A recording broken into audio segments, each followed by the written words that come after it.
Good afternoon, the Media News. My name is Tajuddin Amodu. With 4 days to the governorship and House of Assembly elections across the country, the Independent National Electoral Commission, INEC, has directed the Sokoto State Resident Electoral Commission, Dr. Nura Ali, to stay away from the commission. The directive is contained in a letter signed by the Secretary to the Commission, Rose Oriaran Anthony, and addressed to the Sokoto State Government. It will be recalled that INEC Chairman Professor Mahmoud Yakubu recently in a meeting with State Rec vowed to deal with any official of the Commission who contributed to the shortcomings of the presidential election. The Administrative Secretary is directed to take full charge of INEC Sokoto State Office with immediate effect. The letter further directed her to liaise with the Supervisory National Commissioner, Professor Mahmoud Sani Keita, for further clarification when necessary. In the meantime, the People's Democratic Party, PDP, members besieged the Independent National Electoral Commission headquarters in Abuja in further protest of the outcome of last presidential election, which the party's standard bearer, Atiku Abubakar, and his Labour Party counterpart, Peter Obi, claimed to have won. The Electoral Commission had declared the All Progressives Congress candidate, Bola Tinubu, the winner of the election after scoring a total of 8,794,726 votes, but the PDP and Labour Party denounced the results and vowed to challenge it in court. Leading the protest march, which was attended by the national chairman of the party, Iyocha Ayu, Sokoto State Governor Aminu Tambuwa, and his Taraba State counterpart, Darius Ishaku, and other chieftains, Atiku rejected the declaration of former Lagos State Governor Tinubu as the president-elect, vowed that the protest will continue indefinitely. Osun State Governor Senator Ademola Adeleke has pledged the rest of his administration to set the feet of the state on the roadmap to greatness through science, technology, and innovation. Governor Adeleke made this known at the grand finale of the implementation of Technology, Innovation, and Digital Economy agenda put together by the State Ministry of Innovation, Science, and Technology. Said Adiboje has more on the story. The program was put up as part of activities marking Governor Ademola Adeleke's 100 days in office.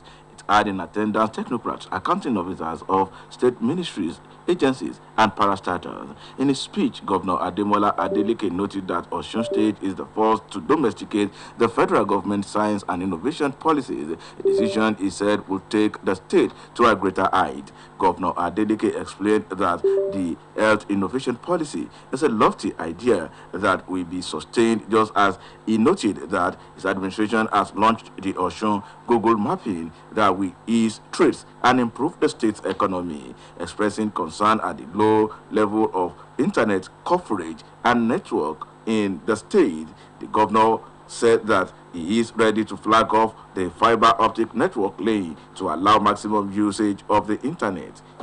We are aligning with the global digital movement. This is the new reality of our existence. Technology rules our lives. After the COVID pandemic, technology assumed even more frontal roles. I am determined to place Osun State in the frontline position.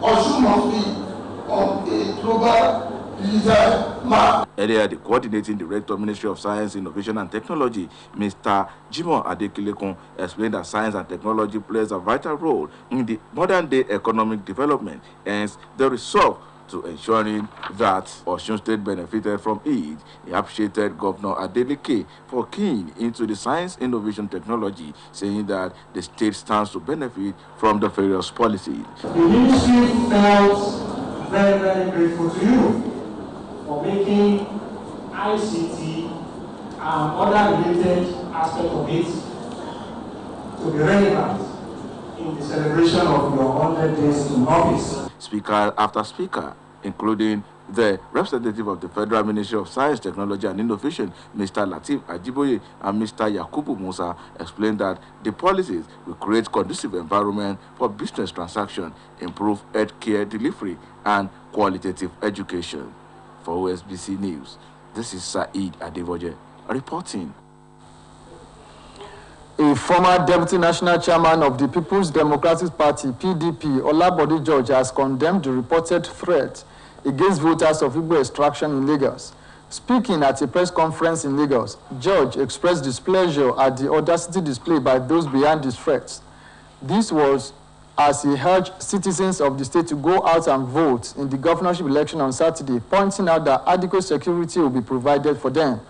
He alleged that there are grand designs to provoke the peace-loving Nigerians, whose resolve is to effect change through the ballot box on Saturday, as threats are being issued against voters suspected to be willing to vote against incumbency. He called on INEC to ensure the use of transformational BVAS regime for the transparency of the exercise, a departure from a situation where result sheets were moved manually from polling units. The Nigerian Security and Civil Defense Corps said it is ready for the governorship and state houses of assembly polls, noting that violence-prone areas during the presidential election have been discovered and will be addressed. The presidential and national assembly elections were held nationwide on 25th February, but they were allegedly marred by violence in some parts of the country. The situation reportedly led to loss of lives and disruption of the voting process in many areas. In some areas, the INEC postponed elections until the next day over violence. The INEC chairman, Professor Mahmoud Yakubu, stated that some bimodal voter accreditation system machines were snatched from electoral officials in Katsina, Delta, among other states. The spokesperson for the NSCDC, Olushola Odumoshu, gave assurance that the March 11 elections will be violence-free as voters were urged to come out en masse to vote. In the meantime, the Federal High Court in Kano, presided over by Justice Mohammed Yunusa, has granted bail in the sum of 500 million naira to the majority leader of the House of Representatives, Alhaji Ali-Hassan Doguwa, who was charged with culpable homicide, illegal possession of firearms, and breach of public peace. The judge ordered that Doguwa must get 2 sureties. The bail followed an application by Doguwa's lawyer, Nuran Jimoh, SCN, who told the court that his client was presumed to be innocent pursuant to the provision of Section 35, Subsection 6 of the Constitution. Justice Yunusa, who granted the application, said the sureties shall be first-class emir and senior officer in the civil service. The court also ordered Doguwa to drop his passport with court registry pending the conclusion of his trial. The lawmaker was restrained from going to his constituency for the March 11 gubernatorial and state House of Assembly elections. Recall that Doguwa was detained by the police last week and taken before a chief magistrate court presided over by Ibrahim Mansour, who ordered that he should be remanded in the prison custody. And now to sport. Football-loving Nigerians have slammed the Flying Eagles following their lethargic display against the Gambia in the Under-20 African Cup of Nations semi-final clash at the Cairo Stadium, Egypt.